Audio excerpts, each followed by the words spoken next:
And this goes to the serials in the Saturday morning movies, going from the comic strips to the perils of Nyoka. Nyoka was the jungle girl, and we had every Saturday morning at 11 o'clock we had her.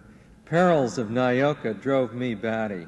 She wasn't catty, but a real live movie Amazon maiden being tortured in a tree and locked in caves. Mad scientists at the panel had their dreams of tinfoil and of flannel and how they'd cut her toes off. How could I scoff at such a noble dream?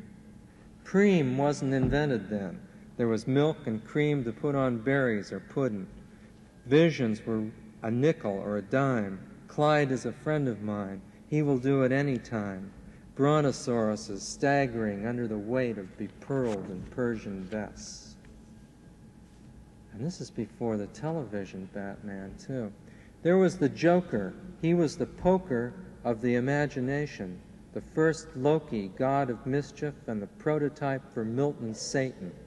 Later came the Penguin with umbrellas. The Joker was mad as a hatter.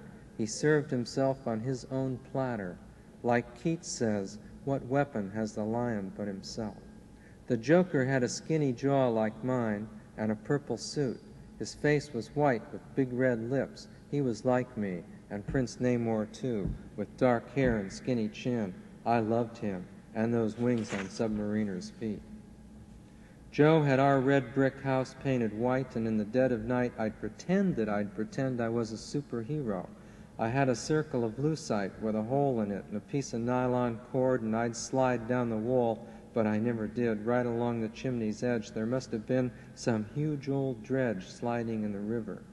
Gradually I took control of the universe, but things went from bad to worse. Some curse kept me from total freedom. I should have been an eagle, an otter, or a lion, or a seal, or a raven, raving in the night. Bewitched, bothered, and bewildered am I. My God, I've got leprosy.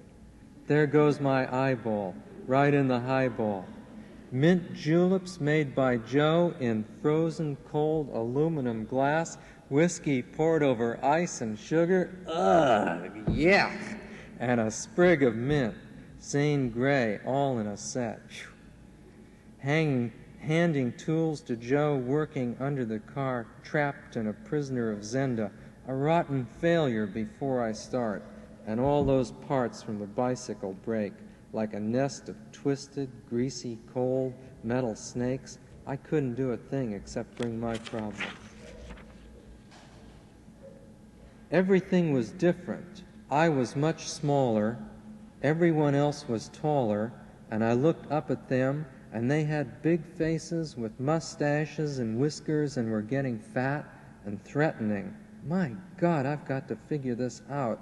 I'm like a trout trapped in a pool by cruel and friendly, threatening bears with cares I don't understand. I had to think fast to feel I'd last when I looked up at them. What in Christ's name do they want? I don't dare flaunt myself. I'm small and sharp, but this is scary. Fraidy, fraidy, fraidy cat. Not me, but I'm practicing silence and secrecy.